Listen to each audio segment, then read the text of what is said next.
Республика может стать площадкой проведения суперфинала чемпионата России по шахматам в сентябре 2022 года. Российская шахматная федерация проводит соревнования при поддержке благотворительного фонда Елены и Геннадия Тимченко в стенах ведущих музов страны и мира. К участию в суперфинале допускаются спортсмены с лучшими результатами по итогам серии из 5 отборочных этапов. Место проведения определят по конкурсу. Сейчас республике готовится подать заявку в Федерацию шахмат страны. Суперфинал может пройти в Чувашском государственном художественном музее в Чебоксарах. Специальный проект проведения соревнований по шахматам в региональных музеях реализуется с 2013 года. Это помогает развивать не только интеллектуальный вид спорта, но и туристическую привлекательность субъектов страны. Эти и другие моменты глава Чувашии Олег Николаев обсудил в ходе рабочей встречи с исполнительным директором Российской шахматной федерации Марком Глуховским и членом наблюдательного совета организации, уроженцем Чувашской республики Игорем Бурштейном.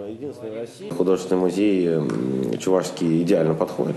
Это прекрасное здание с очень богатой коллекцией, с очень интересными экспонатами, с элементами как национальной культуры, так и мирового уровня произведениями.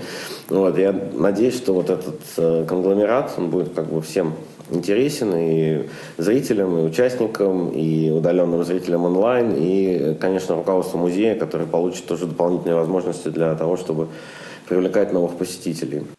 Одна из серьезных проблем в отрасли – отсутствие грамотных и компетентных педагогов. В Чувашии эту проблему решают. Гости отметили положительный опыт создания в республике школы имени российского шахматиста гроссмейстера Сергея Корякина в Чувашском государственном педагогическом университете имени Ивана Яковлева.